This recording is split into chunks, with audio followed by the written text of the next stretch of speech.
Hi hello friends, sisters ಕಿಚನ್ಗೆ ಸ್ವಾಗತ. ಏನು ಅಂದರೆ ಈಸಿ ತುಂಬಾನೇ. ನಾವೇನು ದೋಸೆ ಹಿಟ್ಟು ಮುಂಚೆನೇ ರುಬ್ಬಿಟ್ಕೊಂಡಿರ್ತೀವೋ ಆ ದೋಸೆ ಹಿಟ್ಟನ್ನ ತವ ಇಟ್ಕೊಂಡು ನೀಟಾಗಿ ಅದು ಕಾಯ್ದಿದೆಯಾ ಅಂತ ನೀರು ಹಾಕ್ಕೊಂಡು ಸ್ವಲ್ಪ ಒಂದು ಸೌಟು ದೋಸೆ ಹಿಟ್ಟು ತೊಗೊಂಡು ನೀಟಾಗಿ ಅದನ್ನು ಶೇಪಲ್ಲಿ ಉಯ್ಕೋಬೇಕು. ಅದು ಉಯ್ಕೊಂಡಾದಮೇಲೆ ಎಗ್ ದೋಸೆ ಮಾಡಲಿಕ್ಕೆ, ಪ್ಲೈನ್ ದೋಸೆ ಆದರೆ ಬೇಡ, ಎಗ್ ದೋಸೆ ಮಾಡಲಿಕ್ಕೆ ಒಂದು ಮೊಟ್ಟೆ ತೊಗೊಂಡು ಆ ದೋಸೆ ಏನು ಉಯ್ದಿದ್ದೀವಲ್ಲ ಅದ್ರ ಮೇಲೆ ಒಂದು ಮೊಟ್ಟೆ ಕಟ್ ಮಾಡಿಕೊಂಡು ಹಾಕ್ಕೋಬೇಕು.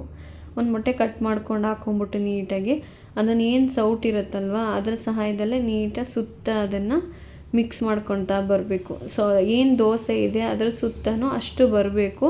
ಆ ಥರ ಆ ದೋಸೆ ಸೌಟಿದೆಯಲ್ವ ಅದರಲ್ಲೇ ಅದನ್ನು ಮಿಕ್ಸ್ ಮಾಡ್ಕೊತಾ ಬನ್ನಿ. ಏನು ಎಗ್ ದೋಸೆಗೆ ಟ್ರಯಲ್ ಹೇಗಿರುತ್ತೆ ಅಂತ ಮಾಡಿ, ತುಂಬಾ ಅದ್ಭುತವಾಗಿ ಬರುತ್ತೆ. ಅದಕ್ಕೆ ಸ್ವಲ್ಪ ಮಕ್ಕಳು ತಿಂತಾರೆ, ಕ್ರಿಸ್ಪಿಯಾಗಿರಬೇಕು, ಟೇಸ್ಟಿ ಅಂದರೆ ಸ್ವಲ್ಪ ಖಾರದ ಪುಡಿ, ಪೆಪ್ಪರ್ ಪೌಡ್ರ್ ಹಾಕಿ, ಇಲ್ಲ ಬೇಡ ತಿನ್ನಲ್ಲ ಅನ್ನೋರು ನಾರ್ಮಲಾಗಿ ಮಾಡ್ಕೊಬೋದು. ಚಟ್ನಿಗೆ, ಪಲ್ಯಕ್ಕೆ ಎಲ್ಲದಕ್ಕೂ ಚೆನ್ನಾಗಿರುತ್ತೆ. ನಾನು ಸ್ವಲ್ಪ ಪೆಪ್ಪರ್ ಪೌಡ್ರ್ ಹಾಕ್ತಾಯಿದ್ದೀನಿ, ನನಗೆ ಖಾರದ ಪುಡಿ ಹಾಕ್ತಾಯಿದ್ದೀನಿ.